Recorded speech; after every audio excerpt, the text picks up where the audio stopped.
Pensamentos errôneos sobre a Bíblia. E este vai ser o assunto do vídeo de hoje, que faz parte do capítulo 3 de um livro que eu estou utilizando e que está me ajudando e muito na construção introdutória de uma playlist sobre hermenêutica na teologia. Hermenêutica nada mais é do que a arte de interpretar textos. Então este livrinho, ele está me ajudando na construção bem introdutória sobre isso, né? Esse capítulo 3 diz assim, a hermenêutica e as escrituras, ou seja, a arte de interpretar textos e o texto bíblico, enfatizando gêneros literários. É isso que eu sempre tratarei nos próximos vídeos, né? Porque estou no capítulo sobre gêneros literários. Bom, no vídeo passado eu fiz uma breve introdução sobre o termo Bíblia, quais foram as suas origens, o que isso significa exatamente, e significa livros. Isso aí vem do grego, né? Uma palavra grega que inclusive está no plural. Bíblia significa livros.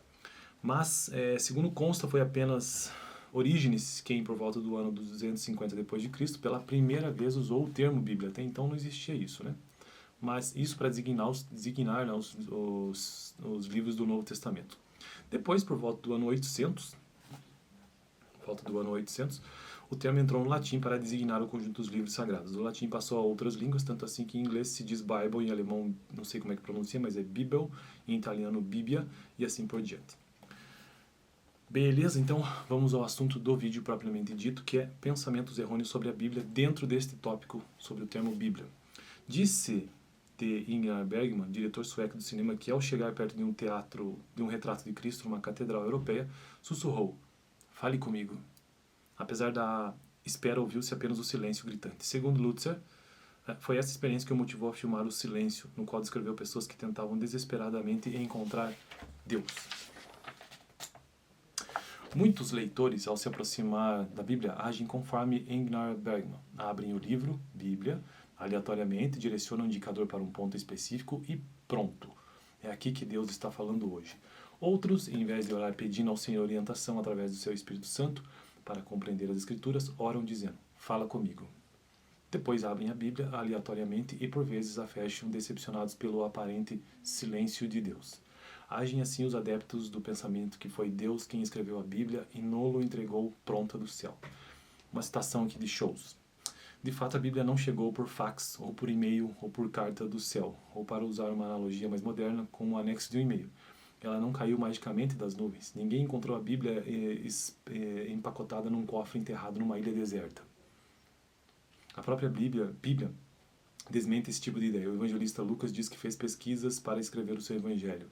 Ele fala de acurada investigação. Lucas 1:3. E o apóstolo Paulo diz, vejam as letras grandes que estou escrevendo com a minha própria mão. Gálatas 6:11.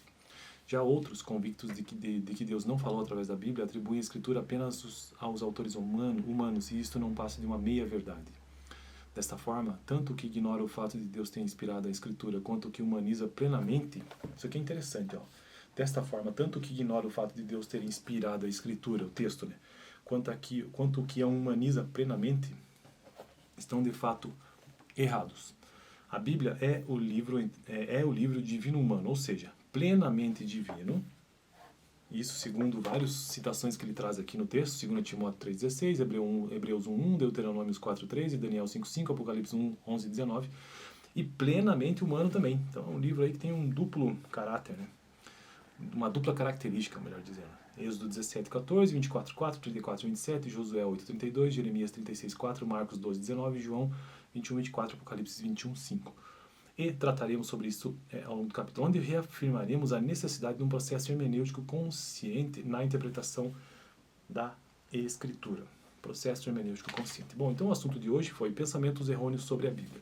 Então, de acordo com este texto que eu estou seguindo, não é a melhor possibilidade de você achar que a Bíblia é um livro 100% humano e só isso e mais nada, mas também não é correto você achar que a Bíblia é um livro 100% divino e só. Não, são as duas coisas, né? São Deus utilizando os seres humanos para escrever o seu texto. Então eu fico por aqui. No vídeo passado eu fiz uma introdução aí sobre o termo Bíblia e tudo que tratarei nos próximos vídeos sobre isso. E no vídeo que vem tratarei sobre a Bíblia em forma de livro. Valeu!